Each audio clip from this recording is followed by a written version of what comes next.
بسم اللہ الرحمن الرحیم۔ اللہم صلی علی محمد وعلی آل محمد۔ السلام علیکم ورحمۃ اللہ وبرکاتہ۔ درود پاک کا ورد اور غیبت کا زہر، یہ ایک بہت ہی اہم مسئلہ ہے۔ ایک طرف ہماری زبان پر درود پاک کا نورانی ورد جاری ہے اور دوسری طرف اسی زبان سے کسی بھائی یا بہن کی غیبت ہو رہی ہے۔ کیا کبھی ہم نے سوچا ہے یہ کیسا تضاد ہے؟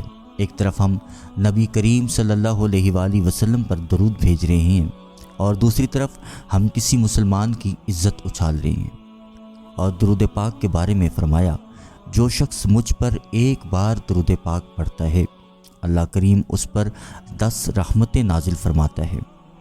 سوچنے کی بات ہے کہ ہم چاہتے ہیں کہ ہماری دعائیں قبول ہوں، ہمارے دل نرم ہو جائیں، ہمارے رزق میں برکت ہو، لیکن ہم اپنی ہی زبان سے وہ زہر گھول کر پی رہے ہیں جو ہماری نیکیوں کو جلا کر راکھ کر دیتا ہے۔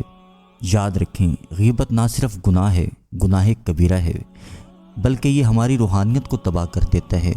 درود پاک نور ہے اور غیبت ظلمت کا اندھیرا ہے۔ کیا ہم نور اور ظلمت کو ایک جگہ اکٹھا کر سکتے ہیں؟ بالکل بھی نہیں۔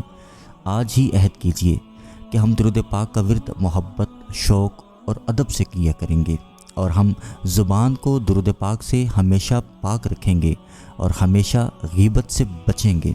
جب بھی دل کسی کی برائی کرنے کو چاہے فوراً درود پاک پڑھ لیا کریں، یہی دل کا علاج ہے، یہی راہ نجات ہے۔ اگر آپ کو یہ پیغام دل سے اچھا لگا تو اسے دوسروں تک ضرور پہنچائیں تاکہ ہم سب مل کر ایک پاکیزہ نورانی معاشرہ بنا سکیں۔ اللہ کریم آپ کو، مجھے، ہم سب کو غیبت سے بچنے کی توفیق عطا فرمائے۔ درود پاک محبت، ادب اور توجہ سے پڑھنے والا اور پڑھوانے والا بنا دیں۔ انشاءاللہ اگلی ویڈیو میں پھر حاضر ہوں گے۔ اللہ حافظ۔